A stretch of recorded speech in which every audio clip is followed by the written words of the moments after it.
Congressman Lazarette, thanks for joining us this week. Yep.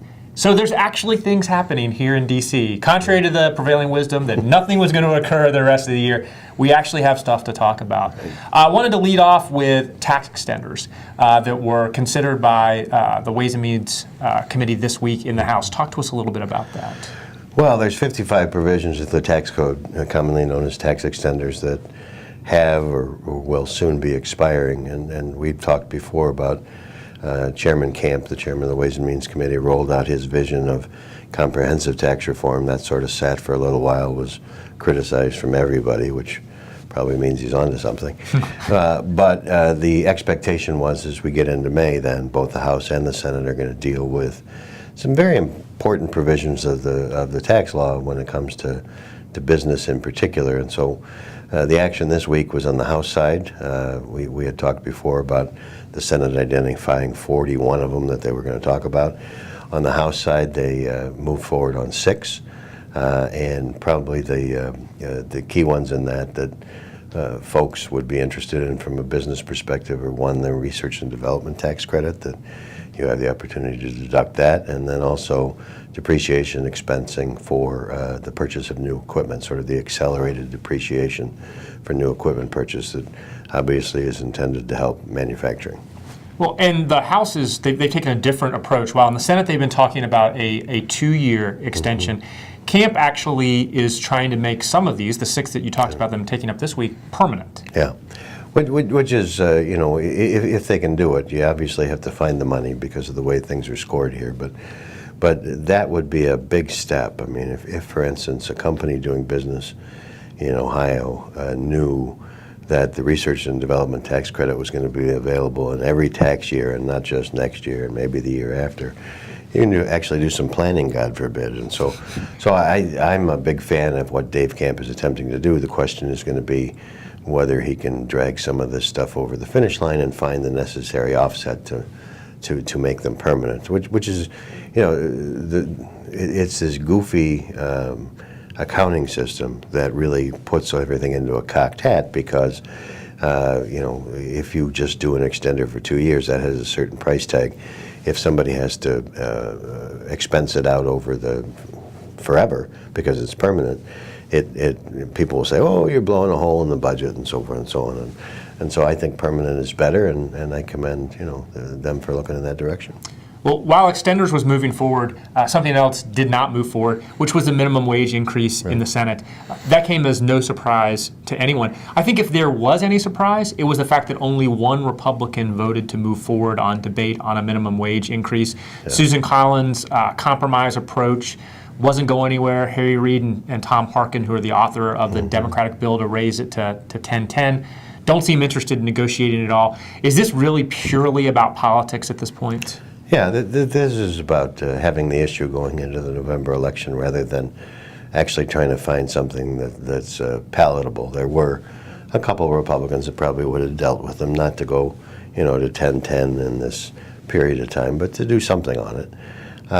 But as we've indicated before, you're not going to hear much from the political parties except 2 things. The Republicans are going to talk about the Affordable Care Act and what they consider to be a bad piece of legislation, a disastrous rollout, increasing the expense on a lot of Americans who buy health care. And the Democrats are going to talk about income disparity. And so they will talk about the extension of unemployment benefits, which we've talked about before. And they will, in fact, say that, the Republicans don't want people who work at minimum wage jobs to make a decent living. Last week we talked about the Keystone XL pipeline, and we talked about the administration's decision to delay indefinitely the Keystone pipeline. This week we hear for the first time that Harry Reid, the majority leader in the Senate, may actually allow a vote on the Keystone XL pipeline. There's some question of whether or not this would be an actual binding vote or a kind of ceremonial sense of the Senate. Why would Harry Reid be up for kind of almost embarrassing the White House by having this vote? To protect some of his members. Again, we've talked before that of the 33 senators that are up for election, the Democrats have the greater exposure, and a lot of the pundits here in town are thinking that the Republicans will pick up the 6 seats necessary to become the majority party in the Senate. And so there are senators in red states where Mitt Romney carried the state, Arkansas and Louisiana and North Carolina. And so this would be an opportunity to afford those 6 or 7 senators a cover vote.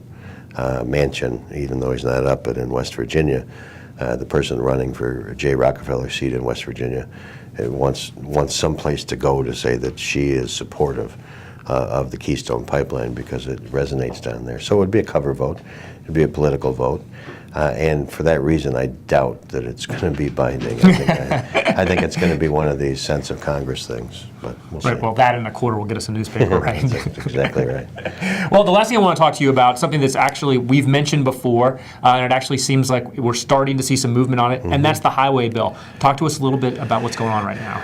Well, the bad news is the projection out this week is that the Highway Trust Fund, which is where the money comes from to fund the federal highway program, is now scheduled to go bankrupt in August, and some people say it could be sooner than that. And what that basically means is you don't have a federal highway program. Money's not going out to the states to build roads and bridges and repair potholes after this horrible winter. So the news, Barbara Boxer, a senator from California who is sort of heading up the effort over in the Senate on the Public Works Committee, is going to roll out any moment, I guess, a 6-year reauthorization of the highway bill, which is great news because that's what's been missing, the predictability, just like on the research and development tax credit, some predictability so that communities can say, I don't have to worry about what's going to happen, next month and where the program's going to be. I can look 6 years down the road and actually do some smart planning. So while that's the good news, the bad news is she has no suggestion as to how to pay for it. and so where people are going to be left grappling is again, and if you asked me to bet you a buck, I would bet you a buck that we're going to have a short-term extension of the highway program, 8 or 9 months, get us past the election, maybe into the beginning of 2015, before people get serious. But like so many problems here, all it does is delay the inevitable. Somebody is going to have to say, we're going to raise the gas tax, we're going to go to vehicle miles traveled, we're going to figure out some innovative way, and there's a couple of them floating around town, but an innovative way to restore the Highway Trust Fund to balance. And if not, this is going to be a tough place to be. Final question. Voters go to the polls in Ohio on Tuesday. Any predictions on what we're going to see on Tuesday? I know there are a couple races that you're paying close attention to. Well, there aren't very many sort of contested primaries, if you will. I mean, on the Democratic side for governor, Ed Fitzgerald has a couple people running against him in the Democratic primary, but he's the prohibitive favorite, as are most of the major party candidates on the statewide ballot. I don't expect any big news that an incumbent or a front-running Democratic challenger has somehow been displaced. The race that most people in our part of the world are watching is my old congressional seat, the 14th District of Ohio, where Congressman Dave Joyce is squaring off against State Representative Matt Lynch. And yeah, I think Dave Joyce will be renominated and get in then to the general election.